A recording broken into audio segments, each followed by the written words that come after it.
Once upon a time on the magical island of Sodor, where trains spoke and had personalities of their own, there lived a brave little engine named Thomas.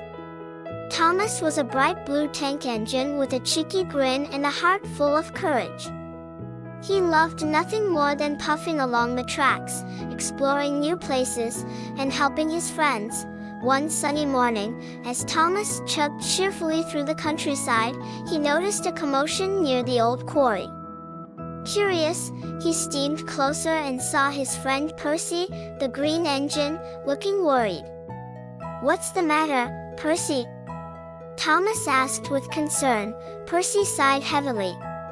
"Thomas, the quarry is flooded. The workmen can't clear the tracks, and the supplies for Farmer McCall's farm are stuck.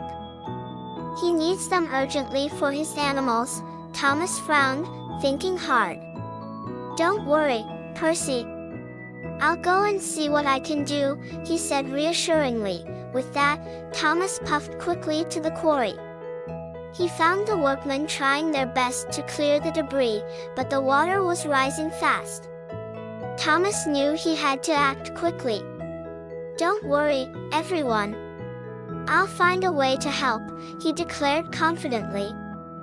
Thomas looked around and spotted an old disused track leading up a hill. He remembered it from his early days on Sodor when he used to explore with his friend Edward. "I have an idea!" Thomas exclaimed. He quickly steamed up the hill and found some spare tracks and wooden planks that were left behind.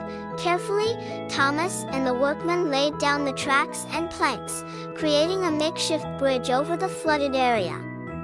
It was hard work, but Thomas was determined to help his friends. Soon enough, the bridge was ready. "Great job, Thomas," cheered Percy as he crossed the bridge with the supplies for Farmer McCall. "You're a really useful engine," Thomas beamed proudly. "Thank you, Percy. I'm just happy I could help." Word of Thomas's bravery and quick thinking spread across Sodor.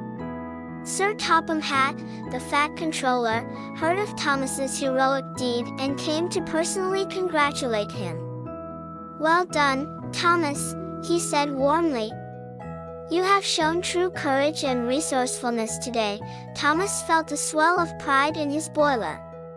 Helping his friends and being useful was the best feeling in the world. As the sun set over Sodor, Thomas knew that no matter what challenges lay ahead, he would always be ready to lend a helping buffer. And so, on the magical island of Sodor, where friendships were forged and adventures were had, Thomas the Tank Engine continued to be a shining example of bravery and kindness for all who knew him. The end.